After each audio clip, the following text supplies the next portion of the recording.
How are you sleeping? Well, if you're like millions of Americans, you're not. Or you're not sleeping well. And you're probably not getting the magical 8-hour window of sleep doctors have been saying is optimal if you want to live a healthy life. But why? What's keeping you and me up longer year after year? What keeps us from sleeping like David, who wrote in the 23rd Psalm, "He makes me to lie down in green pastures," a beautiful picture of deep, restorative rest. Tonight, I've asked our friend, former Congressman and psychologist Dr. Tim Murphy, to offer some help and hope for sleepless nights. Stay with us.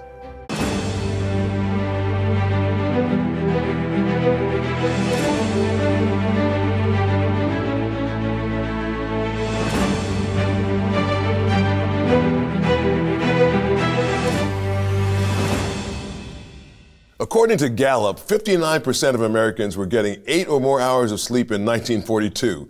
And if you think about it, that was just after America entered World War II, at a time when millions of Americans were saying goodbye to their sons, off to fight in Europe and the Pacific. But today, that number has fallen to just 26%. Just over a quarter of Americans are putting their head on the pillow and sleeping through the night. But why? Higher stress, deep anxieties, paralyzing fear? If you watch this program with some regularity, you'll know my guest, Dr. Tim Murphy, former congressman, naval officer, and the author of the book, The Christ Cure, 10 Biblical Ways to Heal from Trauma, Tragedy, and PTSD. Dr. Murphy, welcome back to State of Independence. What do you think is driving stress? What do you think causes people to be stressful? Well, and we've had a really high increase in stress just in the last few years, probably related to the global shutdown of COVID as part. The turning away from institutions, everything from organizations, clubs to church in particular, the influence of social media, which now, particularly among adolescents, they may spend 4 or 5 hours a day on it. About a third of teenagers and young adults say they have it on all the time. And those are all designed, quite frankly, to get you stressed. We have lifestyles now which are separate from families. People are not spending calm time together. It's driven high force all the time. So stress is up and anxiety is up. I like to think of anxiety as like going over the past, chewing over it again and again and again and expecting something to change, and worry about the future. Like, what can I do? How am I going to handle this? Particularly among young adults, they're worried about making mistakes, having a good career, making money. It's not the time that even 10, 20 years ago, people thought the next generation was going to have it easier than the current generation. That's not true anymore. The current generation thinks they're going to have it tougher. They don't feel that sense of stability anymore. And those things are essential. Those things are important. Without that, people will carry those anxieties into the night and their brains won't turn off and they're not getting enough sleep. And that is pretty toxic. Yeah, it is tough. I know that on social media, which I look at too, it seems like everybody is showing their best life all the time. You know, when you look on social media, everybody is just, it seems like everybody but you has just gone to some wonderful place on vacation, or they're doing something really special, or they're at a game or at a concert. You know, they're doing something really great, and you're sitting there, you know, at home at your table, you know, your dinner table, and you know, and you haven't done anything exciting in a long time. And it feels like the world is passing you by. You know, it's Andy Warhol once said, you know, we'll all have 15 minutes of fame. Yeah. Well, now it's like 5 seconds. Yeah. And you can do anything for 5 seconds. You can look good. And now with AI, put a great backdrop on. Yeah. And we get jealous of that. We think, oh, my life should be like that too. And the fact is, it's not like that. Yeah. I saw a little meme that showed an Instagram logo sitting next to someone's bed, and this person said, it's 2 a.m., can I go to sleep now? And the Instagram is saying, you'll go to bed when I say you can go to bed. But because people get addicted to these things, and they're designed to do that. Just like television commercials are designed, people pay millions of dollars to have these commercials get us to buy their products. Well, these companies are very involved with making sure they're designed to get your attention. And we get sucked into that. Our brains are drawn towards novelty and newness and activity. And then it can't shut down at night for many people. Isn't a big part of this like the attraction of the world, what's called the world? I mean, you know, here it is, the Lord. I had a guest on, and I asked him, who's a famous guy, he's been on like you, and he's been on national TV as an actor and also in the movies. And I said to him, you know, like, what should people, if you're a Christian person, what should you be thinking about I mean, as opposed to like trying to emulate everything you see on social media, or trying to be famous, or trying to have your TikTok dance go viral. And he said, you know what, it's real simple. He said, seek first the kingdom of God and his righteousness, and all these things will be added to you. He says that's what he encourages people to do. It seems like we're so far from that, even for Christian people, people who are self-professing Christians, who go to church on Sunday, who maybe attend a Bible study. I mean, you know, the world has got us too, or so it seems. I mean, otherwise we wouldn't be stressed. We wouldn't be so stressed. We wouldn't be bummed out when we see that the rest of the world is doing fun things while we're struggling. You know, I mean, what do you think about that? What do you think for Christian people? I mean, well, when Jesus was out with his disciples, they came back, and he said, all right, everybody just rest for a while. So I want you to rest. And of course, that didn't last long because the crowds came along, and you know, Jesus sometimes had to go out on a boat just to be away from people. And I'd like to remind people, listen, if Jesus needed rest, we need a lot more as it takes place, as it goes on.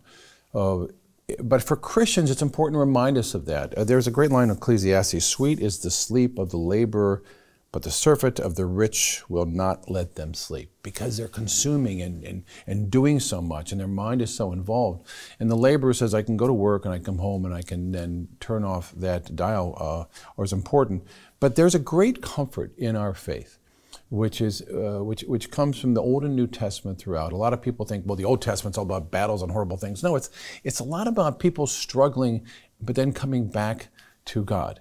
And the great value of that is the calming process when we have that reconnection. Christians should be leading the way in their families and in their communities doing that. But quite frankly, you know it's really tough. Religion in general, but Christianity specifically, is under attack a great deal. By the media, who, it's interesting that if an actor, when they're getting their award, or an athlete after the game happens to mention Jesus and thank him for that, that will be edited out when they replay the clips. They don't want people to see that. And that's a shame, because that person is saying that for a reason. If we want them to be our role models, let them be role models for that. But when we ignore that and people think, well, I just got to keep myself busy with pleasure, with activity, that's not going to work. It backfires. But the brain is going to always be looking for those serotonin and dopamine rushes. And so people do that with gambling, with alcohol, with drugs, with pornography, with adrenaline rushes from riding the motorcycle down the road 100 miles an hour. Whatever it is, it doesn't work. And people will keep pursuing it because we have this temporary surge of thinking, I feel better now, but at the end of the day, you say, I don't feel better. I don't feel like I'm doing very well. And this is where the Christian approach of reading the Bible and calming down, and actually not spending 2 minutes in meditation and mindfulness, but really saying, I have to set some time aside. Much like, a lot of times we're late for appointments. It happens, we're rushing around. But there's certain appointments you don't want to be late for. If you have an appointment with your boss, you better be on time. In the Navy, they always said, if you're on time, you're late. Navy man and a former congressman. Nobody's ever been late to see you. No. Now, as a congressman, I've been late, but in the Navy, you can't be late because you're gonna hear about it. But with these things, you go to the White House, you better be on time. But if you're making an appointment with God, shouldn't you be on time for that? Shouldn't you not break that appointment for something else? But we do. We always rush and put it aside, and that's just not healthy. I don't know how many people make time for God. I think people feel like if I go to church on Sunday for an hour, I've done my duty here. And I think there are a lot of people who don't think about God until the next time they go to church, or until they maybe go, if they do go to a Bible study or a prayer meeting, they think about God for those few moments. But I mean, if we're supposed to love God with all of our heart, all of our mind, all of our soul, all of our strength, that's a daily thing. And that's what you're talking about is like, you're saying put aside, there should be time in your life to put aside for the Almighty, to spend time with the Almighty. If He is the center of your life, if you know that the day is coming when you're going to answer to Him, wouldn't you want to spend time with Him? Wouldn't it be more than just a passing fancy, like, hey Lord, I'm okay, I did my, so I've got a relationship with my wife and my kids, like I know you do, and it's all consuming, because I love them and I'm in love with them, a lot of my time is consumed with them, and they're not a passing thought. It's not like, oh well, I see my kids. We're grown. Our kids are grown now, and they're married. We have 3 kids. Each of our 3 kids is married, and each married kid has 2 kids, which is very wonderful and nice and neat, easy numbers for us. But that takes time, and it's time that we want to spend. Shouldn't it be that way with God? It should be. Think about it. If you just said to your wife, I'll see you once a week for an hour, right. and I'll probably be late and I'll be leaving early. Right, exactly. Say, really, I tell you can find your suitcase by the door, too. Right. It's not going to work. It has to be a priority. And you mentioned about loving God with all your heart and your mind, your soul, your strength. Would you work out 1 hour a week and expect to be healthy? It can't be that way. A really interesting study that just was published in a recent issue with the Wall Street Journal talked about that. Those who attend church regularly have better mental health, lower rates of depression, lower rates of anxiety, better physical health, by the way, much lower rates of suicide thoughts and suicidal activity, much stronger marriages, kids, much better mental health. This is pretty strong evidence, and this is not just one study. These studies repeatedly come out. What I find interesting is that in my field of psychology, we know these things work. We know that calming people with meditation and mindfulness is helpful. We know that working out on a regular basis is helpful for mental health. We know that eating healthy is helpful. And so counselors will talk about that often. But to say, look, here's some overwhelming evidence that says religion, not just spirituality. They say it's not just believing, it's belonging that counts. Doing things with it makes a big difference. And yet, unfortunately, organizations like for mine, the Pennsylvania Psychological Association, never talks about it in our monthly magazine, our journals, our daily things, or annual conventions. Don't talk about that. But that's a national trend. And in many cases, counselors will just avoid it. About half of counselors are agnostic or atheists. Are psychologists kind of told to avoid? Yeah, well, the idea is you should not be imposing your beliefs on someone. I get that. But I always ask my clients, are you a believer? What do you believe? Do you attend church? Where do you go to church? What are some of the principles you follow in that? And then I say, can we talk about those things? And even when I was working with soldiers at Walter Reed Hospital, Bethesda Naval Hospital, and even if they said, I'm not really a believer, I'm an atheist, I said, well, can we use a couple stories from the Bible? And they said, hey, I'll take anything. And so if you want to talk about courage, you talk about Gideon and running away and asking God to do magic tricks with wetting a fleece, or Elijah hiding in a cave scared to death. These are important lessons we get from that. And that's what carries us through day by day, week by week. Because otherwise, if our brain doesn't get some rest, we're in big trouble. And we've got to do it. Yeah. Well, we have a lot of people who are sadly in trouble. You have people who go to bed, at a set hour with the hope of getting 8 hours, but what is it when your brain or whatever it is won't allow you to sleep 8 hours? When you go to bed at 10 o'clock figuring I'll sleep till 6 in the morning, but you're up at 4. Well, there's a number of things I bet happens. One is you have to make sure you don't eat a heavy meal just before bed. You don't drink heavy alcohol before bed. People will try marijuana before bed, but that actually leads to more depression and anxiety. That's fake information people are getting about that. Or when people do get up, they'll say, I'm just going to check my phone. Now, if a king or a president or a prime minister needs to get hold of you, you don't have to check your phone. They'll find you. But we do those things, and then people start surfing, and then before you know it, the light will affect their eyes, and it goes with that. But here's another thing that happens. It's really important to understand about sleep. Our body throughout the day is cleansing out, cells go through activities, they send out waste, and it goes through our veins and out through our kidneys. Well, the brain is different. So the waste material from burning off things goes into the cerebrospinal fluid, that fluid that the brain rests in.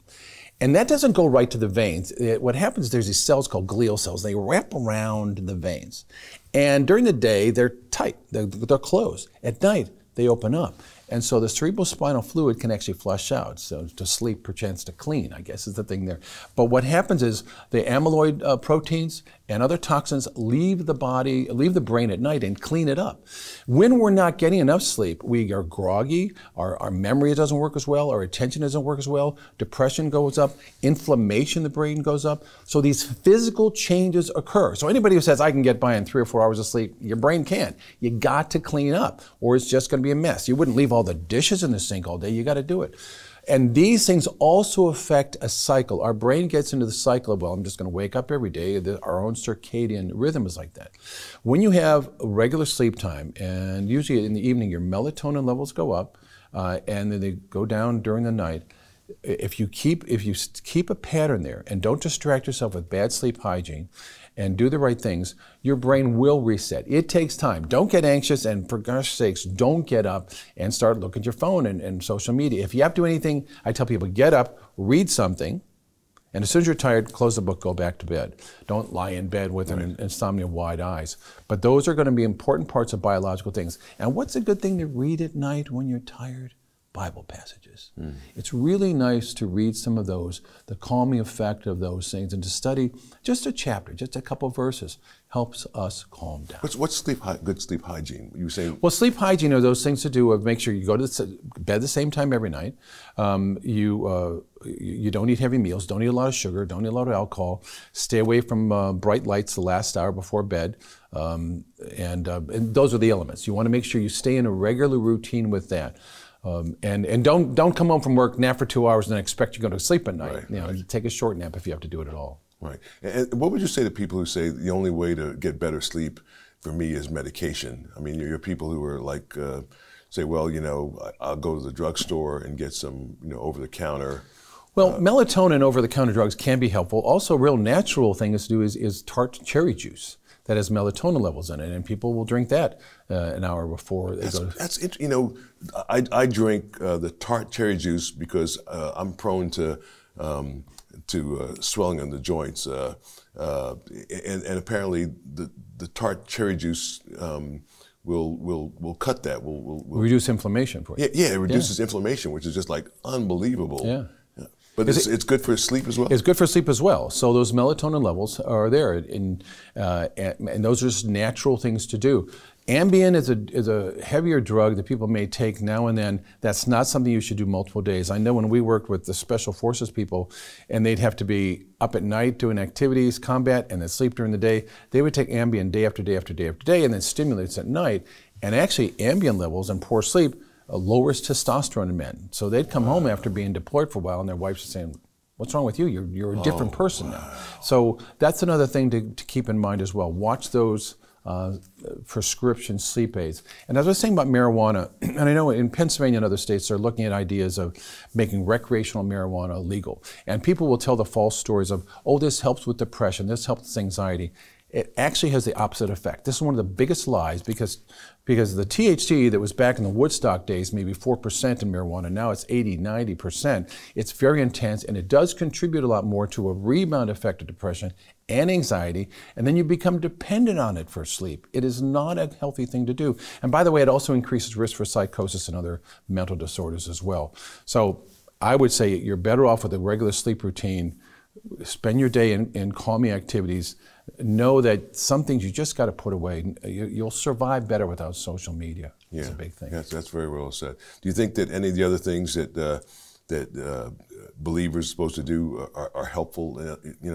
The God's Spirit in us is supposed to produce peace and long suffering and forgiveness, and generosity and kindness and patience, all these things. And these are wonderful things. I mean, anybody that has the capacity to forgive other people, that's a blessing. Absolutely. But also, I can't help but think that if God's Spirit is in you and you have, and all these qualities are manifested in your life, I can't help but think that it's maybe a little bit easier to sleep at night because you're right. You aren't going to bed with all this I got to get this person back, and this is what they did to me, and because I have people that say that to me all the time. When I was a pastor, people would always come to me. They'd be quick to tell me about what somebody did to them. They wouldn't talk about what they did to somebody else, but they'd be quick to talk about what somebody did to them. But the capacity to forgive people. Absolutely. Grudges and anger are going to keep us pumped up at night. The 6 words I like to say is God forgives, others might, I must. And that forgiveness releases a great burden. Carrying a grudge is a big, heavy weight. You don't want to do it all the time. And that's going to keep you up at night because you're going to be worried and angry all the time. Wow. When we come back, I want to ask Dr. Murphy to get even more practical. This has been wonderful. To talk to someone watching tonight who has given up any hope that they'll ever be able to shake the anxiety and fear that's keeping them up at night. Please stay with us. Learn more about Joe Watkins and the mission of this program at joewatkins.net. And tell Joe what you thought about today's program in the comment box.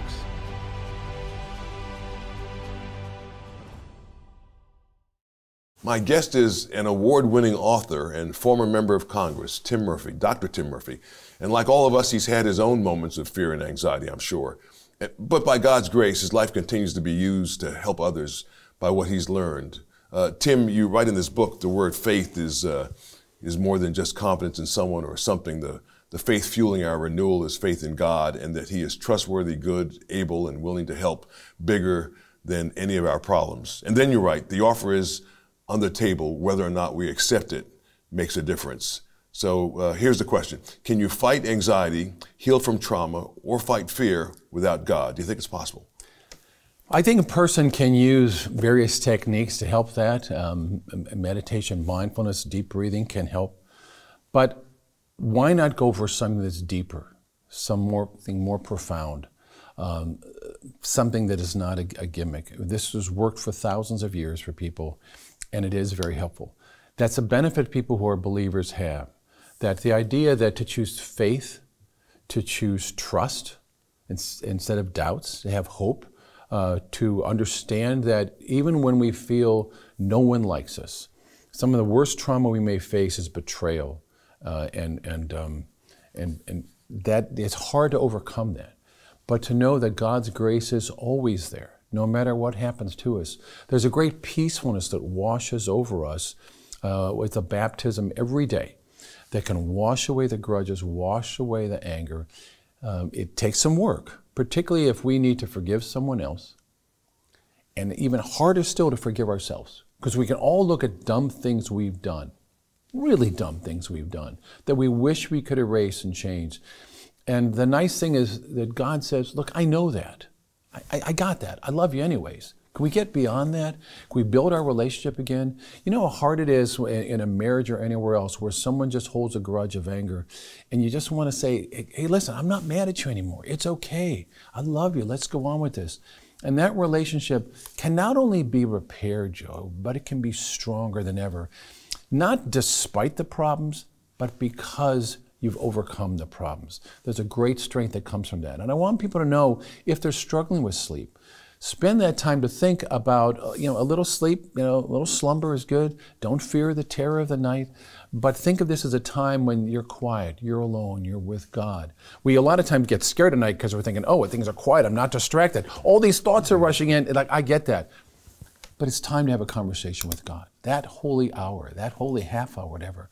What a beautiful time that is. And that's what I want people to remember. That's what can help them. I love it that you offer that in your book. I mean, there's so many people that don't ever encourage the reader, to make a decision. You say it's on the table. The offer's on the table. Yeah. I just love that, because it helps people to say, you know what, I've got to make a decision, for or against, so to speak, but hopefully for.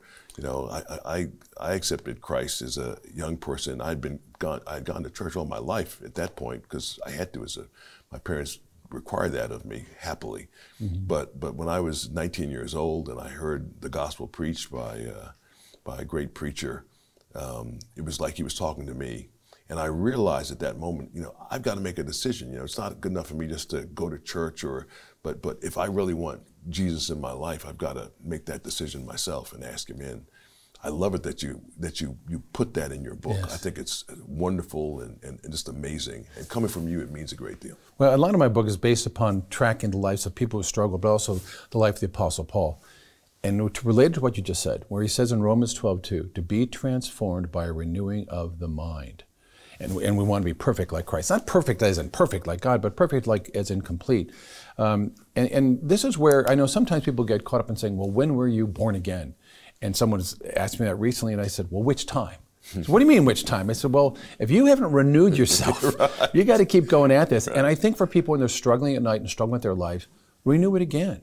Build that relationship again. Spend some time talking. I'm telling you, from a psychologist who's worked with this for decades, it makes a huge difference in our lives. Yeah, it's a blessing. What an amazing blessing. The book is The Christ Cure, and it's available on Amazon.com. The author is Congressman and psychologist Dr. Tim Murphy. You'll find the book open, candid, and practical. If you're dealing with lingering anxiety and fear from old wounds, this book might be just the encouragement you need to go the next mile. We'll be right back with our great producer, Jeff Coleman, for closing thoughts. You're watching Joe Watkins' State of Independence on Lighthouse TV.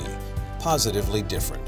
Share your comments about today's program in the comment box at joewatkins.org.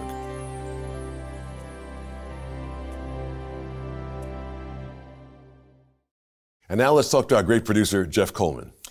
Well, I think one of the reasons that I wanted to do a show on this topic is that we hear from people all the time who say, I watch Lighthouse TV, and I have that show on at the end of the day where they play and they start describing the scripture on the screen. And you think, well, why is that so compelling? I had a guy Sunday who told me, he said, I watch that show as when I can't sleep because it's scripture. It's there's no heavy lifting. It's already there for you. You don't have to find the pages. And the fact, I think what Tim said was fascinating, which is that psychologists, psychiatry, they're leaving out a really important ingredient of healing, which is a spiritual element. And the way that he gently approaches that, which is, can I open the door? Do you believe? What's your belief system? Yeah. Referring to that and say, well, that's a better starting point than saying, let's shake you and find out what's wrong and come up with a treatment path, because it's not always just one factor. It's not just the clinical factor. It's just not, So I think this is a very important way to approach the topic. Do you get 8 hours of sleep a night? I haven't been. Can you tell I didn't get 8 hours last night? No. No, but I haven't been, and I pay the price when I don't. On the weekends, our family tends to catch up. But no, I think you pay the price for shorter tempers, the lack of clarity, when you're having communication with your children and you're not fully present. Dad, where are you? Well, it's really because you've robbed yourself of that sleep. And then this morning routine that he talks about, guarding that hour, mentally every night before I go to sleep, I say, well, we're going to have that time in the morning with God. But then the urgency of checking email, making sure you're ahead of the game, realizing that the author of time really is going to arrange all of the events sequentially of that morning to make sure that time is protected. When you rob yourself of that time, you're robbing him and you. Yeah. Well, you're being hard on yourself. You're one of the greatest dads I've ever seen, and husbands as well. I mean, you can just I'd tell. be even better with 8 hours of sleep. It would be. I love it. Well, I don't know what's keeping you up at night, but I pray that whatever you're battling, you remember you're never alone if your confidence is in Him. In the lines of that great old hymn, stayed upon Jehovah, hearts are fully blessed, finding as He promised perfect peace and rest. That's my prayer for you tonight. Please let me know how this program helped you tonight with a note in the comment box at joewatkins.org. When you're right, our team is always encouraged. For Jeff Coleman and the entire team here at Lighthouse TV, thanks for being with us tonight. From America's first capital, Philadelphia, I'm Joe Watkins. Thanks so much for watching. God willing, I'll see you again next week. I love in his book that he offers it. He says, it's on the table. I mean, it encourages the reader to make a decision. Hopefully, it almost seems too easy. Yeah. It's almost too practical. But the Bible is very practical. Yeah, it is. Joe Watkins' State of Independence is a production of Lighthouse TV, positively different. Made possible in part because of the support of viewers like you.